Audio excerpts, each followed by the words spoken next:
I have tremendous respect for Mike McCarthy. So honestly, I would probably say yes, because he knows how this organization functions. Is he trying to create leverage for NFL teams, saying, if you don't hire me, I'll go to college?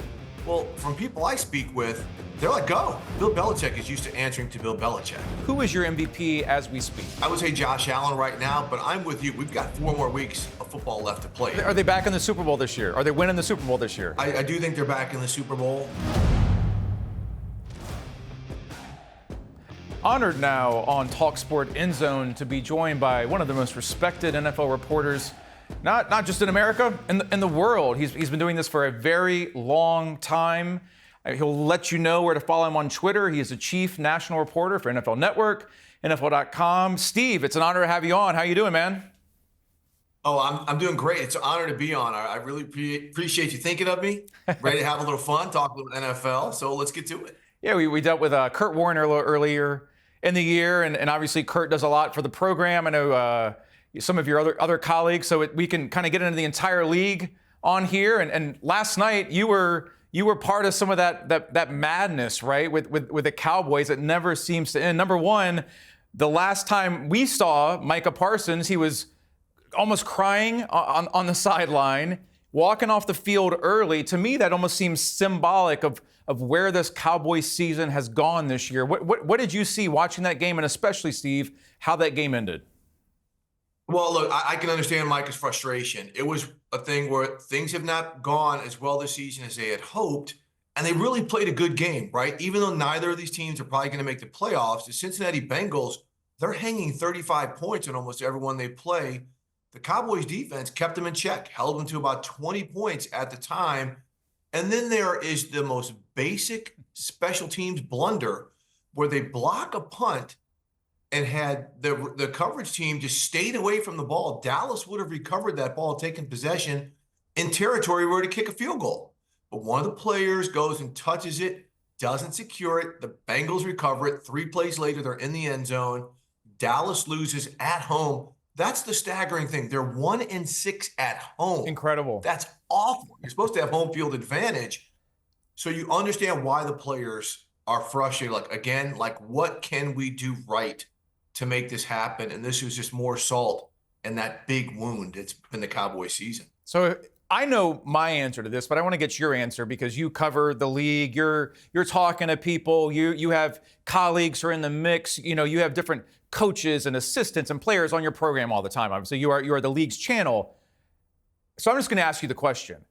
Will Jerry Jones do it? How would Jerry Jones bring back Mike McCarthy? Because when I listen to everything you just said, nothing about that, even with the injuries, sounds like this team is functioning at a high enough level to win the Super Bowl next year. Obviously, even making the playoffs is a huge question mark right now. How does Mike McCarthy come back when we watch all this happen almost every week with the Cowboys?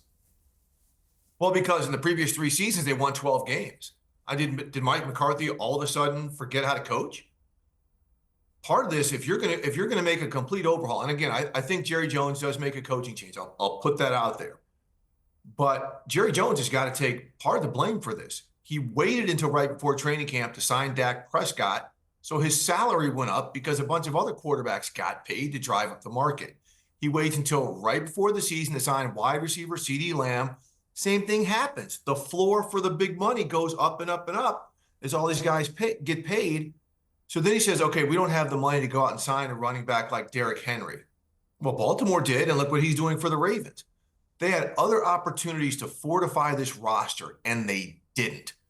Also, we cannot discount the fact that losing their defensive coordinator, Dan Quinn, and some guys on that staff who are now in Washington getting ready to take the Commanders to the playoffs, that is a significant blow to a team where Dan Quinn wasn't just a good coach, but he was very beloved. Players would run through the proverbial wall for him. So that's something there as well. But to get to, does Jerry Jones bring Mike McCarthy back? I don't think that is his first option. If he does, I think that's maybe because some other things he tries fall through. So tough thing, but let's not forget, Mike McCarthy won 12 games for 3 consecutive years. He just didn't all of a sudden forget how to coach. But they also got blown out of their previous playoff game. They're very likely not making the playoffs this year. And, we all know how high the bar is in Dallas. I mean, they almost every year, even though they don't make the Super Bowl, but they almost have a Super Bowl or bust mentality. The fan base does. They want to have those Cowboys back, even though it's been about 30 years. It's fantasy land, though, right? We know how high the bar is, but is it really? I mean, the bar is high in Pittsburgh. The bar is high in Baltimore. The bar is high in Green Bay and in San Francisco because they're there every year. They function as if they really try to win championships every year. Kansas City, that's where the bar is high. Dallas wants to, they want to win. Everybody wants to win, but they also want to be America's team. They also want to be the biggest, the most valuable franchise. So is the bar really as high as we think it is in terms of fielding a proverbial and a consistent winner every year in Dallas? That is a hard question to answer. Micah Parsons had his own answer before he started crying on the sidelines. Let's shoot to Micah really quick and listen to what he had to say about Mike McCarthy coming back next year. What are your thoughts on Coach McCarthy, and do you want to see him back in 2025? I think I would like a fair shot with, everyone back, players, coaches, because, the injuries kind of struck of what this season could really be. The injuries have been terrible. And, it really sucks. Seeing Zach, D-Law not having a year I know he planned to have, and he had such a great start. It really sucks. But, in terms of coaching, man, coaching Mike, man, his relationship has always been really good. He always took real good care of me. I just don't know how the business side of it's going to go. Jerry has his own mindset about, who he wants to coach. This is his team. I'm kind of just like a pawn in this business. I might be a rook at this point. Knight, rook, I'm not exactly sure where Micah Parsons sits on there. Right. Look, let's make you a king. Let's make you the king of the Dallas Cowboys just for the sake of this program. You can be the team president, the general manager, the owner. You are Jerry Jones. Let's just answer it. Do you bring Mike McCarthy back? Do you give him an extension going into next season? Look, I have tremendous respect for Mike McCarthy. So honestly, I would probably say yes, because he knows how this organization functions, which is different from other teams. You've got Jerry Jones doing press conferences post-game in locker rooms. You don't see that from an owner with any other team. So Mike McCarthy's kind of ready for that. He's dealt with that. He understands the dynamic. A lot of these other hotshot coaches, including Bill Belichick, they might not be okay with that.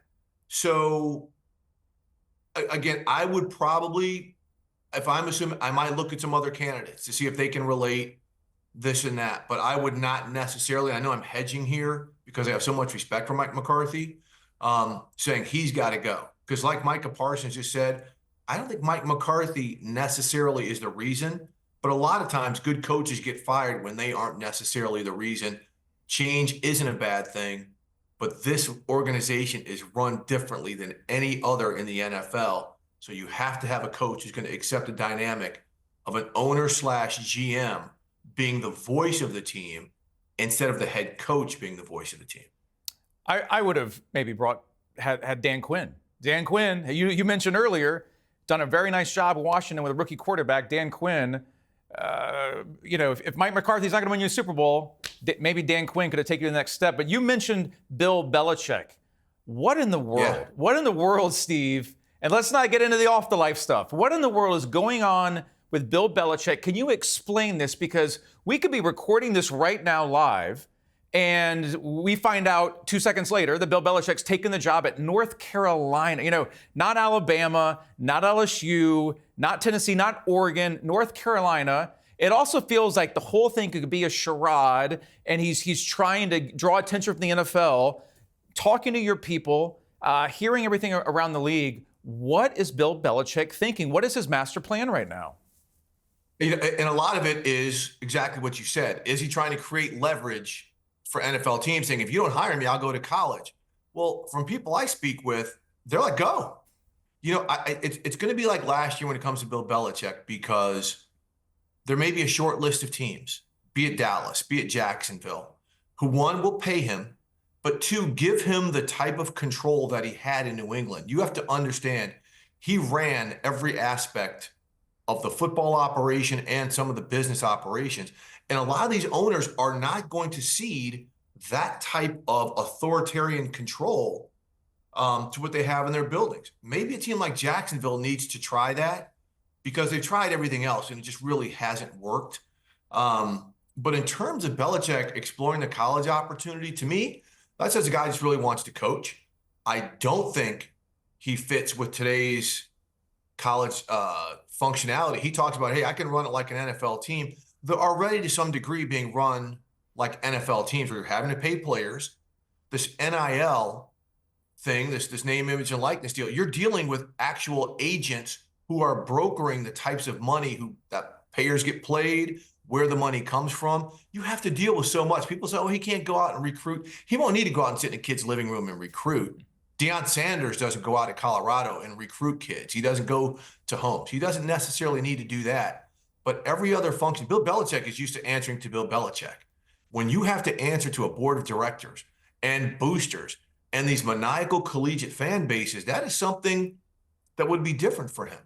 So I just don't know how it fits. Now, the one big thing that doesn't get talked about enough when it comes to these NFL jobs, you heard me talking about him having broad powers in the building. Bill Belichick is of an age where he's not going to be coaching for 10 years or 5 years. Like, it's one of those things, if you get him in your building and he makes these big changes and then 2 years later he decides to retire, that is a significant reset. And I think that is something that may give some teams pause as to why they may not go fishing for the greatest head coach of all time in the NFL. Yeah, I think you're 100% right on that. What I don't understand with the North Carolina thing is, is North Carolina going to buy into him and want to, give him a 10-year deal? And what if he doesn't like it after a couple years and he realizes he wants to go break Don Shula's record and go back to the NFL, and you create a total mess there? His players, Tom Brady, Gronk, Julian Edelman, they weighed in. Let's listen to them really quickly and see what they think about the hoodie going back to college and dealing with 18-year-olds. We heard this week that Bill Belichick is actually interviewing for college jobs. Can you imagine him coaching college? No. Absolutely not. I think there's a lot of things he could do, and obviously he's tremendous, and even showing his personality. But getting out there on the recruiting trail and dealing with all these college kids, that would be. Could you imagine with NIL? Yeah. Could you imagine Bill nonsense? on a couch Listen, recruiting an 18-year-old? You really want to come here? I mean, we don't really want you anyway, but I mean, I guess you could come. We'll figure out if you play. Bring your parents and use them as a third party, you're gone. You're off the team. We're direct. Some scar tissue built up here among these guys. If Belichick goes to North Carolina, Steve, he won't have Tom Brady and Gronk and Edelman with him. He'll be in the ACC. I just don't know how that works. Really quickly, I want to ask you about someone you just mentioned. Let's have fun with this one. Who is more likely to be a head coach in the NFL next year? Bill Belichick or Deion Sanders? Because those are two names that we've been talking about for the last year, 18 months of, where are they going to go? Where are they going to go? What are they going to do? Deion's name is still out there. He's going to be connected to the NFL draft with Colorado and Travis Hunter and Shedeur Sanders. Bill Belichick is still out there. Who's more likely to actually be an NFL head coach next year? Bill Belichick. I mean, look, Deion, he has proven he's won everywhere he goes. He reinvigorates everything. I just don't know. And I know Deion, and he said it publicly, he said it privately. If he wants to deal with everything that comes with an NFL team, he's got sweeping powers at Colorado. I think he likes changing the lives of young men, where his message about leadership and being a respectable person really resonates with these 18 and 19-year-old kids that they may not resonate with 28-year-old married men with 2 kids at home. So I would think Bill Belichick would probably have more of an opportunity, but I do think some teams will try to at least snoop around Deion to see if he'd be interested. So let's get one more coaching question in, and then we'll get into some players and everything else going on in the league. And we're speaking with Steve Wyche, national NFL reporter for NFL Network and NFL.com. Does a fantastic job covering the league. It's an honor to have him on talkSPORT Endzone. There's a head coach, and I wrote about him recently at talkSPORT.com, and he's getting talked about a lot, but I feel like he doesn't get talked about enough because all he does is win, and he doesn't lose in the NFL. Mike Tomlin. Is this the best year that Mike Tomlin has had overall. I mean, he's won a Super Bowl. He's been in huge games before. When I look at what he had to deal with Justin Fields, Russell Wilson, to have the guts and the expertise and just basically doubling down on himself. You get that wrong, your season might be, you might have a lost season. He could end up getting fired because he's had some issues there. Is this the best job that Mike Tomlin has done since taking over the Steelers? It's clearly one of them. And the only issue he's really had is he gets to the playoffs, but they don't win playoff games. I mean, the Super Bowl drought is what it is. But in terms of what you just mentioned, they were 4-2 when they made the change from Justin Fields to Russell Wilson. And now it looks like a stroke of genius because at the time we were like, uh-oh, because the lasting images we have of Russell Wilson were the struggles that he had in Denver. Justin Fields was showing some things that he hadn't shown in Chicago. He's throwing the ball downfield. He had a great relationship going with Pickens. But then Russell Wilson comes in and everything is functioning on schedule. There's just everything seems to be working. And then that veteran leadership. But then you also see how Russell is dealing with his teammates and Justin Fields. And it is all about uplifting. Here's where I think Mike Tomlin really has done a great job. Organizationally, the Steelers said, we're going to get these two quarterbacks we're not having to pay. Justin Fields, I believe, is making less than $5 million. Russell Wilson's contract is being paid by the Denver Broncos. So the thinking around the NFL was you get what you pay for when it comes to these quarterbacks in the NFL. So Arthur Smith, the new offensive coordinator, the former head coach of the Atlanta Falcons, who I think is a hell of a coach, has done a great job in designing an offense to highlight his quarterback strengths, but also to highlight his running back strength, to highlight his wide receiver strengths. And then the defense has been fantastic all season long, despite a myriad of injuries across their secondary and linebackers. That's where Mike Tomlin has not just coached up his players and not just led this organization, but he's coached up his coaches to do things like he wants to do them and to excel now to where they've got a 2-game lead in the AFC North. It's going to be hard for Baltimore at 8-5 to catch them. So the Steelers are likely going to be hosting at least a first-round playoff game. And you just mentioned Baltimore. I believe you'll be working the Christmas Day game, correct? Yes. Which will be on Netflix, which is a never before situation. The NFL's knocked the NBA out of the American sports landscape because it takes over everything. So let's get into the MVP talk a little, because we've done this a lot on the show this year. Sure. And at one point it's been Lamar Jackson and then Josh Allen, Saquon Barkley, and on and on and on. I've asked viewers and listeners for talkSPORT Endzone, let's just be patient, right? Because it's changing every week. You don't have to vote until the end of the regular season. It's a regular season vote. But let's have fun. If you had to vote right now, Steve, and you know the league, who is your vote for MVP? We're talking about, Lamar Jackson, Josh Allen, Sam Darnold's in the conversation right now, Jared Goff, Saquon Barkley. Yep. It's a really, really interesting debate this year. Who is your MVP as we speak? I would say Josh Allen right now, but I'm with you. We've got 4 more weeks of football left to play. To me, it's not over yet. Let's be patient. But I would say Josh Allen for not only having a great season, but coming into this year, we all thought the Bills were going to take a step back, right? They lose Stephon Diggs. They lose Mitch Morse, his center. They lose Gabe Davis. They've got all of these wide receivers gone, still untested, very tight end-centric based offense.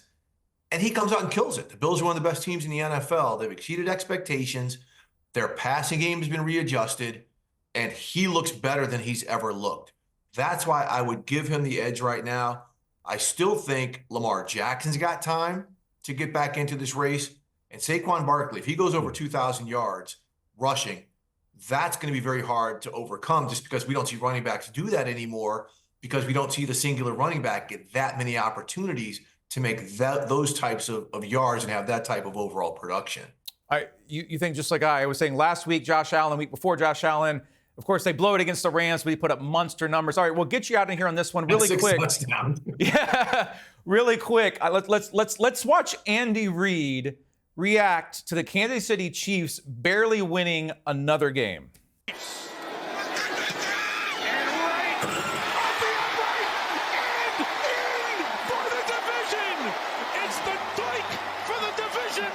That looks like the head coach of the luckiest team in the NFL, who very well might be in the Super Bowl, win the Super Bowl again. Look, we have some huge matchups coming up this week, Steve, where you have 4 of the best teams in the NFL that aren't named the Chiefs that will be playing. It feels like a couple Super Bowl previews. but the Chiefs they refuse to go away. You know, I mean, Patrick Mahomes isn't in the MVP conversation, but he is 12-1. They've won 15 straight games that are one-score games. That's an NFL record. They've had 10 wins this year within one-score games. And right now, they're at the top of my talkSPORT Super Bowl contenders list. How are the Chiefs doing this? But most importantly, can they continue to do that? Can they keep winning this way? And are they going to win the Super Bowl again? Or at some point, will their luck run out? Well, look, it's a situation they keep doing this. One, because there's some degree of luck. They've had 3 different kickers kick game-winning field goals for them. At the same time, they put themselves in position for those kickers to make those field goals. That play that Patrick Mahomes made at the end of that game last week against the Chargers, where he kind of scrambles to his right, approaches the line of scrimmage, where he's got all these players coming at him, dumps it off to Kelsey to get the first down to get them close enough to field goal range. There's only about 2 or 3 quarterbacks who are making that play, and he does it routinely. He's not throwing for 300 yards a game. He's throwing for 200. But he's doing things like that at the right moments because this team does not falter. They don't beat themselves, right? That's the old cliche. But they know how to win these types of games. There's so many other teams we've seen around the NFL that will fold in these types of games or not win 15 straight games like this. So there's something to be said not only for the production of the players, but in knowing people with the Chiefs. They go through all their analytics, right? They practice. In this situation at this time, we're going for 2. So when we get in the huddle, we're going to call 2 plays so you guys aren't confused with all the chaos of what's going down in the last minute of games. They are so prepared. And because they have number 15, they're going to have an opportunity to win a Super Bowl. Remember, we were saying very similar things about them this point last year. They were 9-6 at one point last year, right? They were 9-6 and actually a worse team last year than they are right now. Yeah. And when we weren't so sure about the offense at all with all the injuries they had even back then. And so, last year was like, okay, Baltimore's beating teams by 15 points a game in their victories. The Chiefs win these close games. And if you look across the NFL, 80% of the games are one-possession games. Very few teams routinely are knocking teams. So the Chiefs are winning the way teams typically win. They're just adding a whole level of thrill and sitting on the edge of your seat during the process of doing so. Are they back in the Super Bowl this year? Are they winning the Super Bowl this year? I do think they're back in the Super Bowl. The one thing that concerns me a little is not the offense, but their defense, which was so great early on. It's a little leaky in the secondary. I mean, they're having some issues, but it's interesting. I'm asking myself, okay, if they play Buffalo in Kansas City, who do you like? Right? If they play Pittsburgh in Kansas City, like Pittsburgh to me is the one team that matches up with them. I agree with you. Really well. I agree with you. I think that's because they're so complementary in every aspect. Their special teams are very good. Baltimore, I mean, it's nip and tuck, but I think winning these close games consistently gives them a mentality that regardless of where we play or who we play, we are going to pull it out in the end. So I do think that they can make it through the AFC. Steve, where can everybody follow you on Twitter, social media, anything you have coming out that you want to put out there? It's been really nice to have you on the show. Oh, no, I've enjoyed this. Look, all my social media handles, it's at Wyche, W-Y-C-H-E 89. Instagram, TikTok, Twitter. Are we into the TikTok? Whatever you want to call it. No TikTok. I'm not there. I'm too old for TikTok. My kids would kill me. So I'm also on Blue Sky, the new app that's doing. So you can find me there. Also on the NFL Network. Sundays on the NFL Channel, which is on your free streaming apps. So we're on all platforms. I try my best to stay active and inform and entertain and all that good stuff. But I can't tell you how much fun I've had today. This has been great. Thanks, Steve. Honestly, I've been following you for years. I know some of your colleagues, and it's been great having you on. Hopefully we can have you back on, and thank you so much for doing it, and have a happy holiday season, man. You too. You take care. All right, cheers. Thanks, everybody. You can follow everything at talksport.com. Most importantly, subscribe, follow the channel at talkSPORT Endzone. We'll be back next week when we'll have Will Gavin back and getting into all of the NFL action.